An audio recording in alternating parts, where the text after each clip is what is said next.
Astăzi doresc ca să vorbesc despre securitatea universului Meta, și anume a celor de la Facebook și Instagram. Am avut mare neplăcere ca astăzi contul meu de Facebook să fie spart. Am primit o notificare de genul: tocmai ți-ai schimbat adresa de e-mail sau adresa de e-mail apoșteasă de contul tău de Facebook în apropiere de Vietnam. O surpriză foarte interesantă pentru că astăzi nu am fost pe acolo.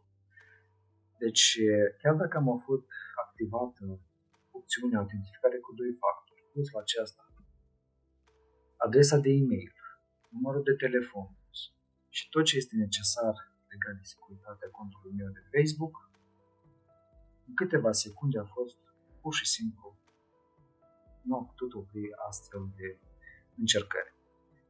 Deci, odată ce primești astfel de notificare din e-mail, fii pregătit ca să urmezi instrucțiunile celor de la Facebook. Eu am urmat aceste instrucțiuni care le-am primit prin e-mail, am apăsat pe nu am fost eu, după care a fost un link în care mi-a cerut un act de identitate și o adresă de e-mail. După primul e-mail vei primi un alt e-mail. Este posibil ca o altă persoană să-ți fie accesat contul. Securizează-ți contul. Iarăși urmezi pasul care ți-l spune în e-mailul solicitat. După care vei primi un alt pas. Resetează parola și, cel mai important este ca să defezi un moment important ca să te deconectezi de pe toate dispozitivele la care se poate conecta. Ce este interesant și vreau ca să verificați fiecare conturile voastre de Facebook dacă aveți aceste opțiuni incluse și setate. Deci, unde aveți poza voastră, setare și confidențialitate, după care setări. Securitate și conectare. Deci, toată această opțiune, spune că salvează foarte mult.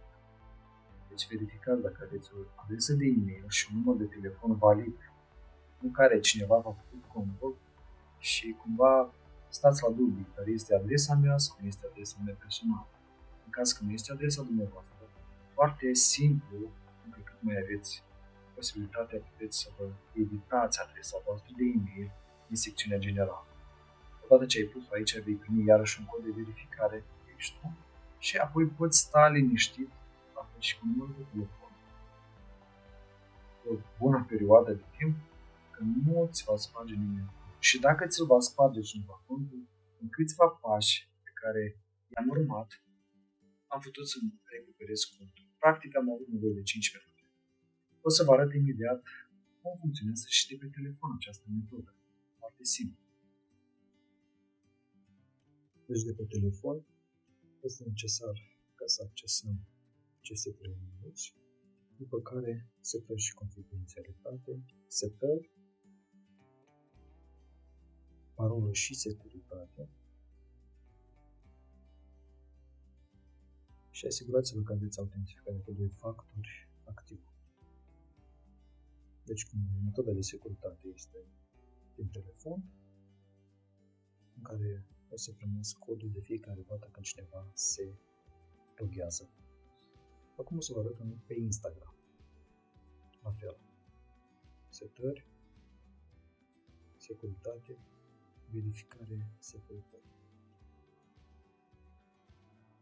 Așa să vă asigurați că aveți o adresă de e-mail, numărul de telefon și autentificarea cu 2 factori, la fel, să fie activă. Să nu este activată. Acesta a fost video legat de securitatea universului Meta. Dacă ți-a plăcut acest video, nu uita să te abonezi la pagină și vor urma multe alte videouri interesante.